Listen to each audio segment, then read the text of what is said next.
The committee room fell dead silent. Ken Paxton, the controversial Attorney General, had just made his 9th interruption in less than 20 minutes. His face was red with frustration, his usually controlled demeanor cracking under pressure. Across the table sat Jasmine Crockett, the sharp-tongued congresswoman known for her legal precision and unwavering composure. "Mr. Paxton," Crockett said, her voice steady but ice-cold, "you've interrupted me 9 times. Would you like to make it 10? The tension in the room was electric. Paxton leaned forward, clearly ready to cut her off again, confident that his authority and years of legal experience would overwhelm this relatively new congresswoman. But what happened next left everyone speechless. Crockett reached into her leather briefcase, pulled out a single document, and placed it on the table with surgical precision. The look in her eyes said everything. Game over. What she said in the next 30 seconds didn't just silence Paxton, it exposed a legal vulnerability that would send shockwaves through his entire career. This wasn't just another political hearing. This was the moment when preparation met opportunity, and experience learned that knowledge beats arrogance every single time. Before we dive into this incredible showdown, hit that subscribe button, and let us know in the comments where you're watching from. You won't want to miss how this story unfolds. It's absolutely wild. Ken Paxton walked into the federal building that morning like a man who owned the place. At 60 years old, he'd built a reputation as one of the most aggressive attorney generals in the country. His expensive navy suit was perfectly tailored, his silver hair slicked back with the confidence of someone who'd never backed down from a legal fight. But today was different. For months, whispers had been growing louder about his controversial legal decisions, questionable use of taxpayer funds, and allegations of corruption that seemed to follow him wherever he went. Federal investigators had been circling like sharks, and this congressional hearing was supposed to be routine damage control. Paxton had faced congressional questioning before. He'd bulldozed through previous hearings with a combination of legal technicalities, political maneuvering, and sheer intimidation. His strategy was simple: interrupt, deflect, and overwhelm. It had worked for years. Why should today be any different? Across the committee room sat Jasmine Crockett, and she was nothing like what Paxton expected. At 42, the former public defender turned congresswoman had earned a reputation for surgical precision in legal debates. Her black blazer was professional but approachable, her natural hair styled confidently. But it was her eyes that told the real story, sharp, focused, and completely unintimidated. What Paxton didn't know was that Crockett had spent the last 3 weeks preparing for this exact moment. While he'd been giving interviews and playing political games, she'd been buried in legal documents, case files, and federal statutes. Her preparation had been methodical and exhaustive, the kind of deep-dive research that separated truly effective legislators from those who relied on staff talking points.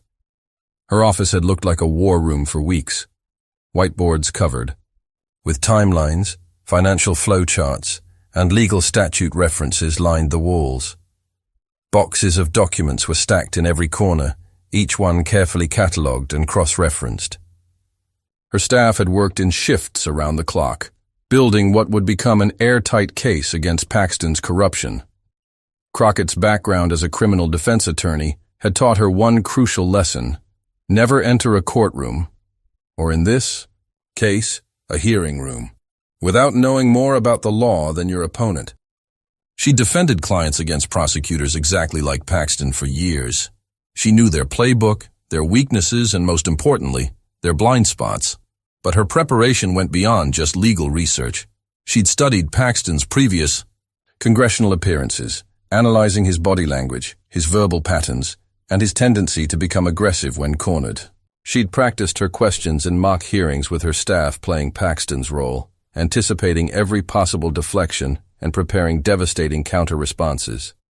Her team had also conducted opposition research that would make campaign consultants jealous. They'd traced financial records, analyzed email patterns, and even examined Paxton's social media posts for clues about his business relationships. Every piece of information had been verified through multiple sources and cross-checked against federal law. This wasn't just another political theater performance. Recent investigations had revealed that Paxton's office had been making legal decisions that potentially violated federal oversight requirements. Millions of taxpayer dollars were involved, along with questions about whether he'd been using his position to benefit his personal business interests. For Paxton, this hearing was about survival. A damaging performance could trigger deeper federal investigations, potential criminal charges, and the end of his political career. For Crockett, it was about accountability. She'd seen too many powerful men escape consequences through intimidation and legal gymnastics. The committee room was packed with reporters, legal observers, and political insiders. Everyone knew this would be explosive, but nobody anticipated just how dramatically the power dynamic was about to shift. Committee Chairman Williams called the hearing to order at 10 a.m. sharp. The room buzzed with anticipation as Paxton took his seat at the witness table, adjusting his tie with practiced confidence. When Crockett's turn came to question him, she started with what seemed like a softball question about his office's spending practices. Mr. Paxton, can you explain to the committee why your office spent $2.3 million on outside legal consultants last year when— Congresswoman, Paxton interrupted, his voice booming across the room. If you'd actually read the annual report, instead of relying on partisan talking points, you'd understand that those expenditures were completely justified and necessary for— I'm asking the questions here, Mr. Paxton, Crockett replied calmly, not missing a beat. Now, as I was saying, can you explain why? Let me be clear. Paxton cut her off again, leaning into the microphone. Your characterization of our spending is not only inaccurate but deliberately misleading. We followed every applicable guideline and— Crockett's eyebrows raised slightly. She'd expected this. Paxton's strategy was already showing. Dominate the conversation, control the narrative, and never let the questioner finish a complete thought. Mr.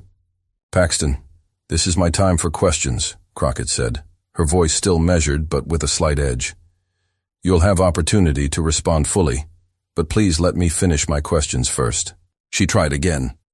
According to Federal Statute 28 U.S.C. Section 515, Attorney General offices must— Congresswoman Crockett, Paxton interrupted for the third time, now with visible irritation. I've been practicing law longer than you've been alive.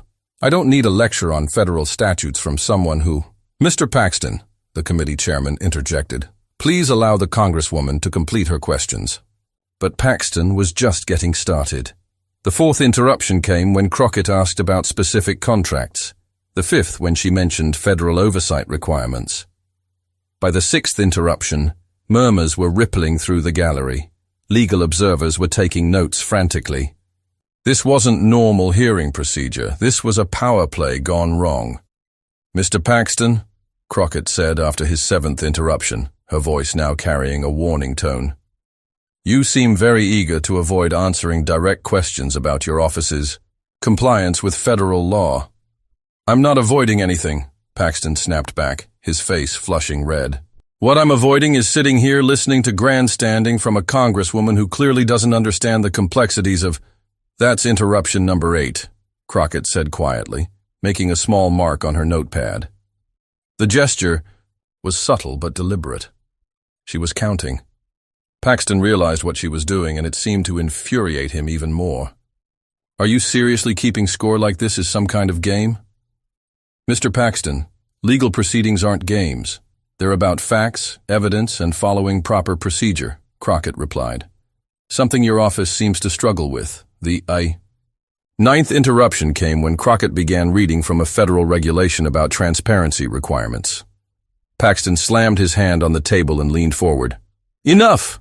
I won't sit here and be lectured by someone who's been in Congress for 5 minutes about laws I've been enforcing for decades.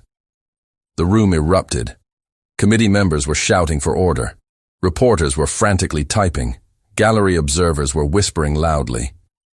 But through it all, Jasmine Crockett sat perfectly still, her hands folded, watching Paxton's meltdown with the calm demeanor of someone who'd seen this exact scenario play out in courtrooms dozens of times. As the chaos settled, Crockett looked directly at Paxton. Her voice was now quiet enough that everyone had to strain to hear, but every word carried the weight of absolute certainty. Mr. Paxton, you've now interrupted me 9 times in 15 minutes. You've demonstrated exactly the kind of disregard for proper procedure that has gotten your office into its current predicament. She reached into her briefcase, a movement so deliberate and confident that the entire room seemed to hold its breath. Would you like to make it 10 interruptions? Because if you do, I have something here that I think you'll find very interesting. Paxton's eyes narrowed. His political instincts told him to stay quiet, but his ego and frustration had taken over. Oh, please, Congresswoman, enlighten us with whatever gotcha moment you think you've prepared. That, Crockett said with the slightest smile, is interruption number 10. What made Crockett's performance even more devastating was her willingness to expose the web of corporate connections that Paxton had worked so hard to keep hidden. As federal investigators would later reveal, the $2.3 million in consulting contracts weren't just questionable. They were part of an elaborate scheme to funnel taxpayer money to Paxton's personal associates. Mr. Paxton, Crockett continued, pulling out yet another document, let me introduce you to something called a Conflict of Interest Disclosure Form. This particular form was filed by Maxwell & Associates, one of your major consulting contractors. According to their own paperwork, their senior partner, James Maxwell, was your law school roommate and best man at your wedding. The color drained from Paxton's face. This wasn't information that was supposed to be public. Furthermore, Crockett went on, Mr. Maxwell's firm has received over $800,000 in state contracts since you took office, despite having no prior experience with the specific type of legal work they were hired to perform. Their specialty is personal injury law, yet your office hired them to handle federal compliance issues. Murmurs rippled through the gallery. Even political observers who had seen their share of corruption scandals were shaking their heads at the brazenness of it all. But here's where it gets really interesting, Crockett said, her voice taking on the tone of a prosecutor who had just cornered a defendant. According to bank records subpoenaed by federal investigators, Mr. Maxwell's firm made a $50,000 consulting payment to a company called Lone Star Legal Services just 3 days after receiving their first state contract. She paused for dramatic effect, letting the implications sink in. Mr. Paxton, would you like to tell this committee who owns Lone Star Legal Services?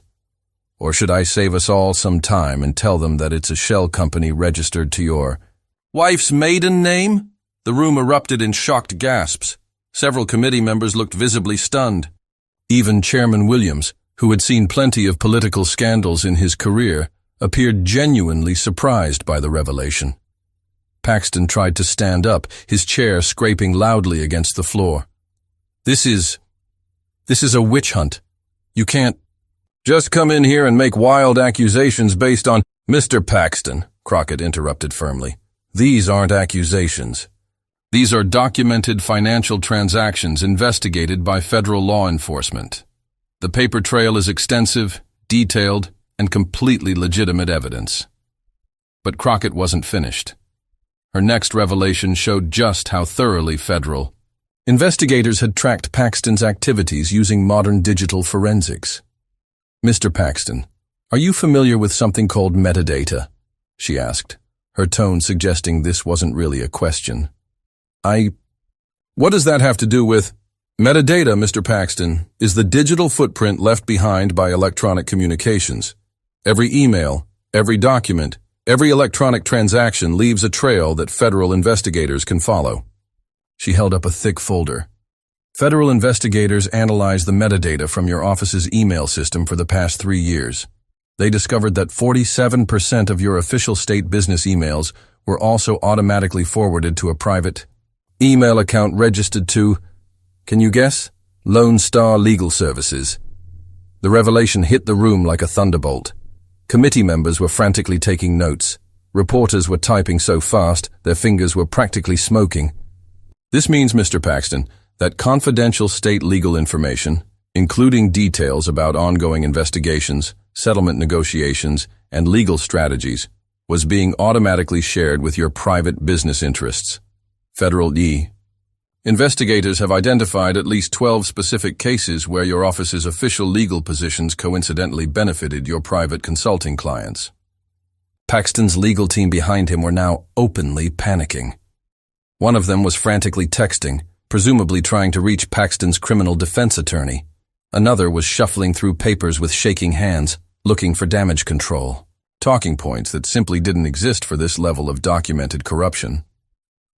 Mr. Paxton, since you've interrupted me 10 times and questioned my understanding of federal law, let me share something with you and this committee, Crockett began, her voice now carrying the authority of someone who'd just played their ace card. She held up the document for everyone to see. This is Federal Court Case Number 2023 CV 8847, filed in the Northern District just yesterday. It's a formal federal investigation order specifically targeting your office for violations of 18 U.S.C. Section 1341, federal mail fraud statutes. Paxton's face went white. His mouth opened slightly, but for the first time all day, no words came out. According to this federal order, Crockett continued, her voice growing stronger with each word, your office has been using taxpayer-funded mail systems to send communications that directly benefited your private business interests. The investigation covers the exact time period of those $2.3 million consulting contracts you didn't want to discuss. Crockett stood up slowly, the document still in her hand. But that's not even the best part, Mr. Paxton. See, while you've been sitting here, interrupting me and questioning my legal knowledge, federal investigators have been reviewing your office's emails, and they found something fascinating. She flipped the page and began reading directly from the federal order. Evidence suggests systematic misuse of official position for personal financial gain, including, but not limited to, directing state resources toward investigations that would financially benefit defendants' private legal practice, utilizing government staff for private business communications, and deliberately misrepresenting the nature of outside consulting contracts. 2. Avoid federal oversight. The silence in the room was deafening. You could hear the air conditioning humming. Reporters weren't even typing. They were too stunned to move. Mr. Paxton, Crockett said, looking directly at him, you've spent this entire hearing trying to intimidate me by questioning my legal qualifications. So let me ask you a simple question.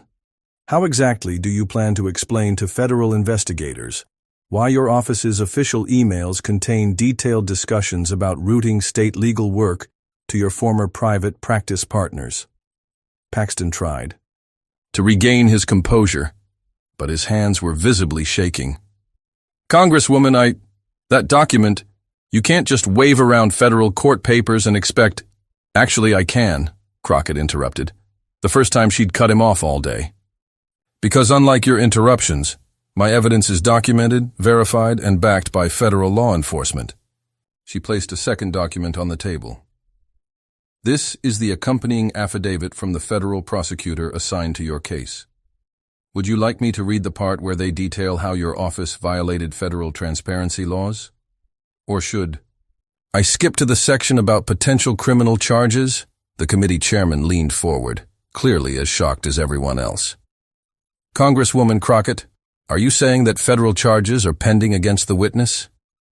What I'm saying, Mr. Chairman, is that Mr. Paxton has spent this hearing interrupting questions about federal compliance, while federal investigators have already determined that his office systematically violated those exact same laws. What made the Paxton scandal even more explosive was its potential international ramifications.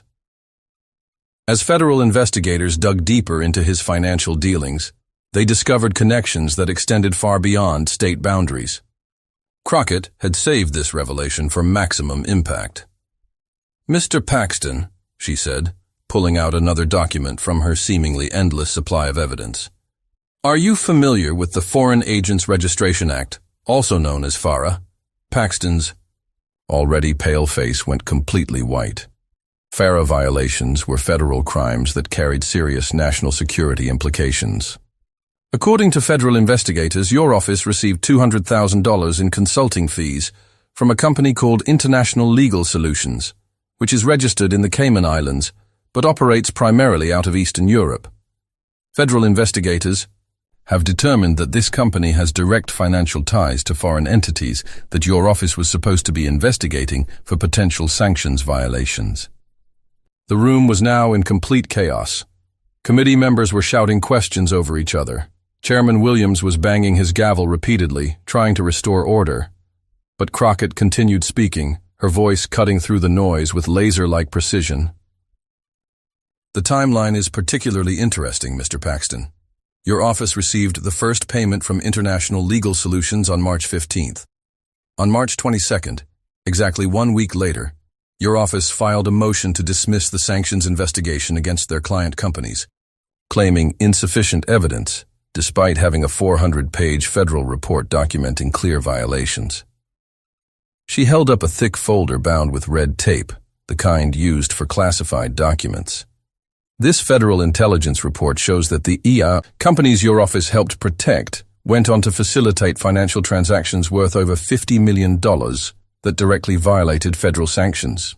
Your actions didn't just constitute corruption, Mr. Paxton. They potentially compromised national security. The gravity of these accusations was unprecedented.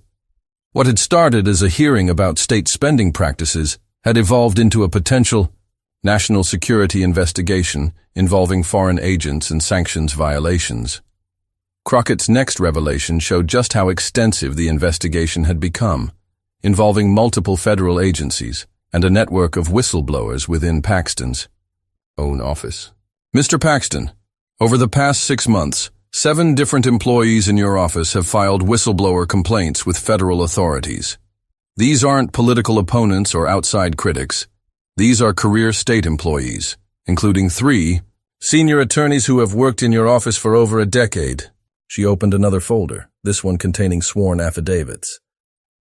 These whistleblower statements describe a pattern of illegal activity that goes back years. They detail specific instances where you ordered staff to alter legal opinions to benefit your private clients, where you directed state resources toward personal business matters, and where you threatened career employees who questioned your decisions. She began counting on her fingers, her voice taking on the rhythm of someone who'd memorized these statutes cold. 18 U.S.C. Section 1341 requires that any public official who uses federal mail systems for personal gain can face up to 20 years in federal prison. 18 U.S.C. Section 1346 covers honest services fraud. That's when public officials breach their duty to provide honest services to the public. And my personal favorite, 18 U.S.C. Section 1952, which covers using interstate facilities to promote unlawful activity. With each statute she cited, Paxton seemed to shrink further into his chair. The federal investigators didn't just find evidence of one violation, Mr. Paxton. According to this order, they found evidence of systematic violations spanning 3 years. That's not a mistake. That's a pattern. Crockett picked up a third document, this one thicker than the others. And since you questioned my legal knowledge so confidently, let me share one more thing. This is the federal asset forfeiture notice filed against your personal and business accounts yesterday morning. Paxton's eyes went wide. Asset forfeiture meant the federal government was moving to seize property and money connected to criminal activity. The notice covers $847,000 in payments your private consulting firm received from clients who coincidentally benefited from legal decisions made by your office. Federal investigators have traced those payments through banking records, email, communications, and yes, through those government mail systems you use to coordinate with your private business partners. She set the document down with finality. So, Mr. Paxton, since you've interrupted me 10 times to question my understanding of federal law, let me ask you one final question. Which federal prison would you prefer to serve your sentence in? Because, according to these documents, that's not a question of if anymore. It's a question of when and where.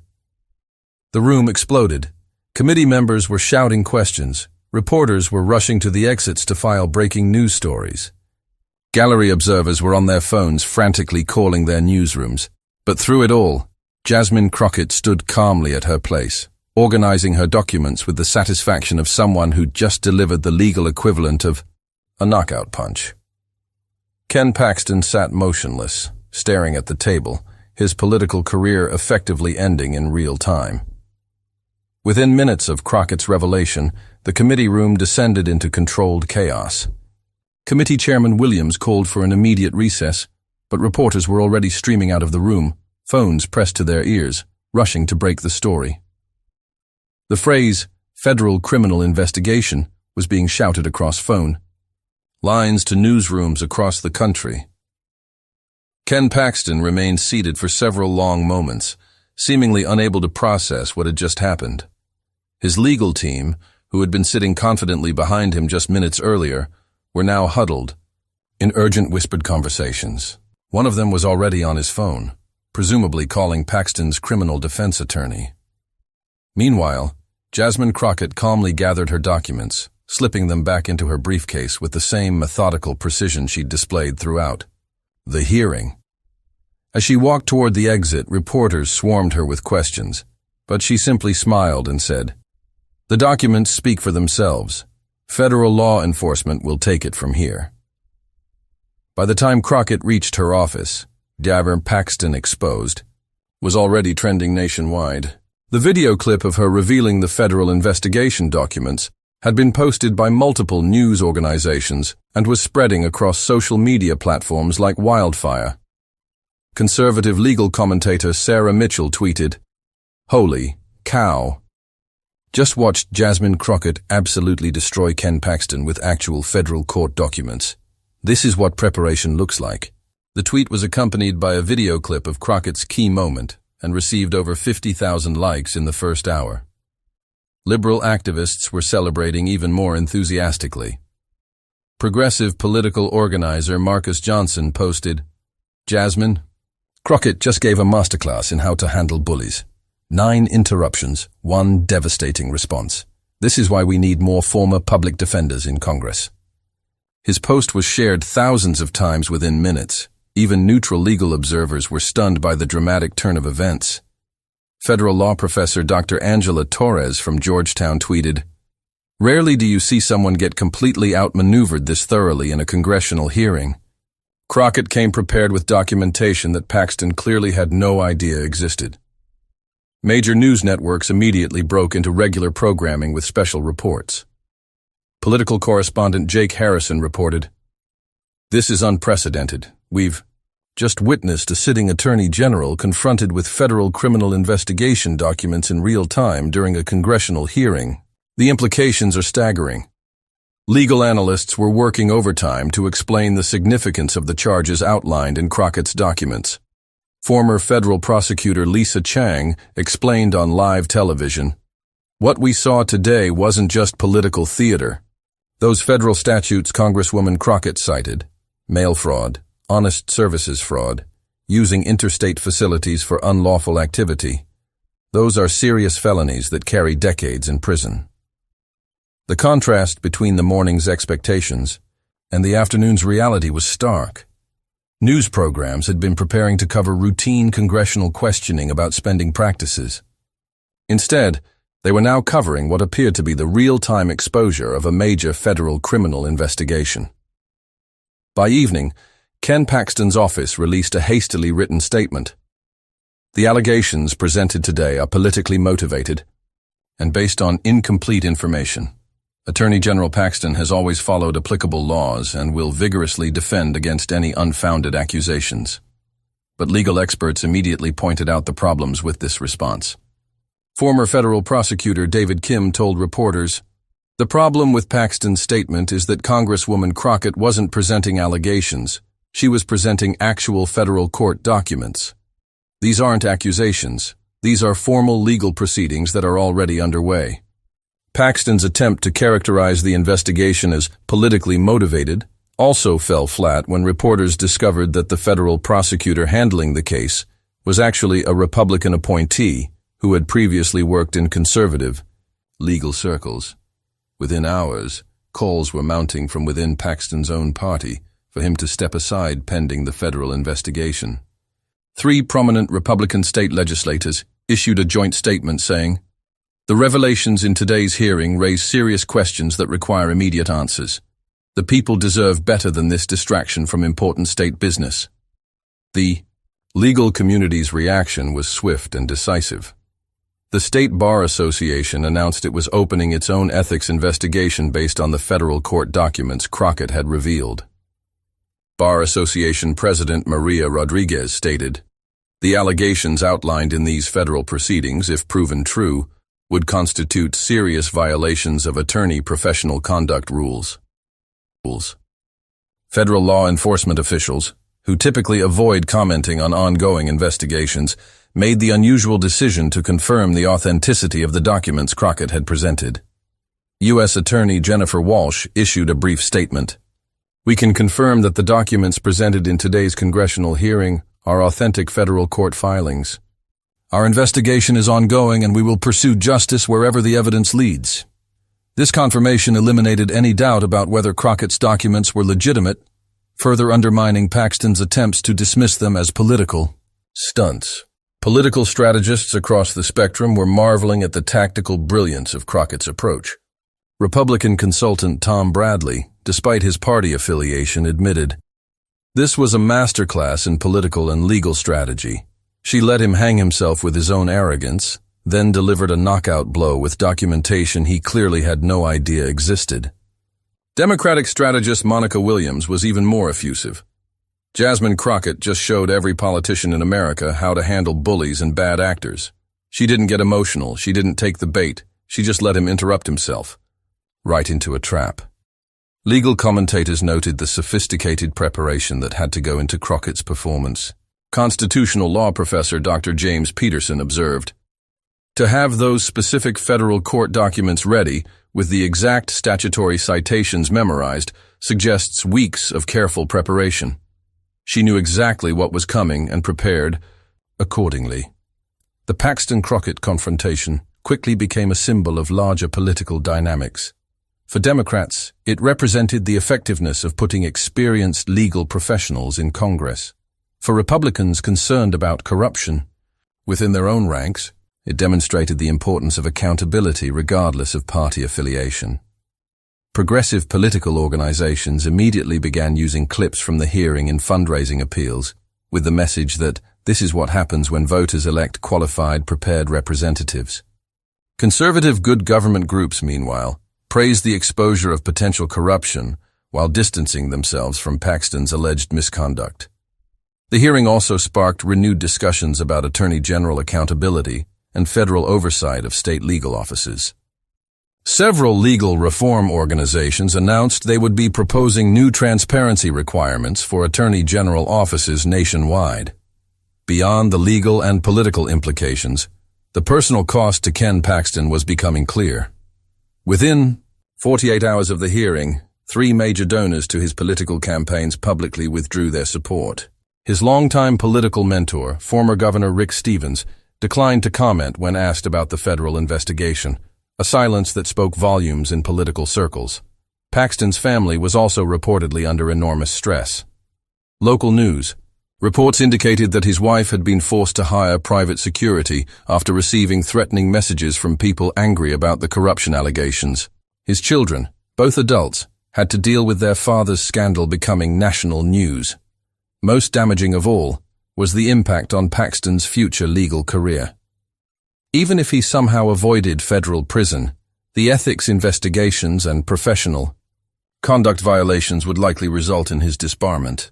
His 30-year legal career was effectively over, regardless of the criminal case's outcome. For Jasmine Crockett, the aftermath was entirely positive. Within days, she was being invited to appear on major news programs to discuss congressional oversight and legal accountability. Speaking requests from law schools and bar associations were pouring in. More importantly for her political future, donations to her re-election campaign surged by over 400% in the week following the hearing. Small-dollar donors from across the country were sending $5, $10, and $20 contributions with messages like, "Thank you for showing how it's done," and "This is what real leadership looks like." National Democratic leaders were taking notice as well. House Speaker Patricia Martinez called Crockett personally to congratulate her on a masterful display of preparation and principle. There was already speculation about Crockett being recruited for higher office, possibly a Senate run or even a cabinet position in a future Democratic administration. 6 months later, the full impact of that dramatic hearing was still unfolding. Ken Paxton had been forced to resign as Attorney General while fighting federal charges that could result in 30 years in prison.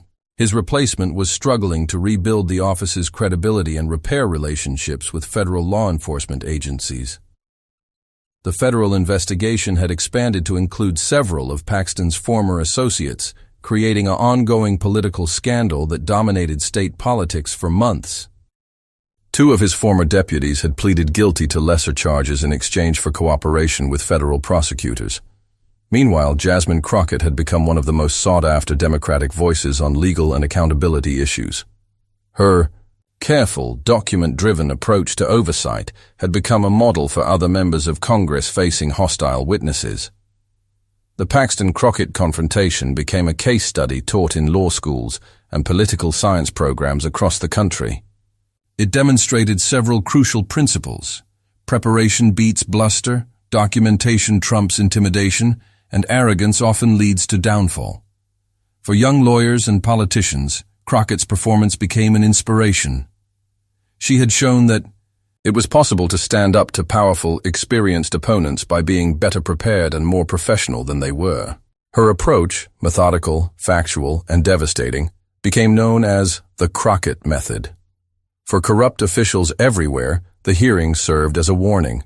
In an age of federal oversight and digital paper trails, the old tactics of intimidation and obfuscation were no longer sufficient. Accountability was coming, whether they were ready for it or not. A year after the hearing, Ken Paxton was convicted on 4 federal felony counts and sentenced to 12 years in federal prison. In her victim impact statement, one of the citizens, whose case had been affected by Paxton's corruption, said, "Congresswoman Crockett gave us something we thought we'd never get: justice." Jasmine Crockett, meanwhile, was re-elected to Congress with 78% of the vote, the largest margin in her district's history.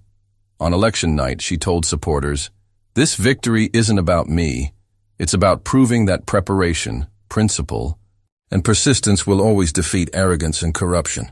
The video of her 10th legal citation shutting down Paxton's interruptions had been viewed over 20 million times across all platforms. Comments ranged from, "This is what democracy looks like," to, "Finally, someone who came prepared." But perhaps the most telling comment came from a law student who wrote, "Watching this hearing made me want to become a prosecutor. If Congresswoman Crockett can hold powerful people accountable like this, maybe I can too." In the end, that may be the most important legacy of that dramatic day, inspiring a new generation of legal professionals and public servants to believe that truth, preparation, and courage can still triumph over power and corruption. The story of Ken Paxton's 9 interruptions and Jasmine Crockett's 10th legal citation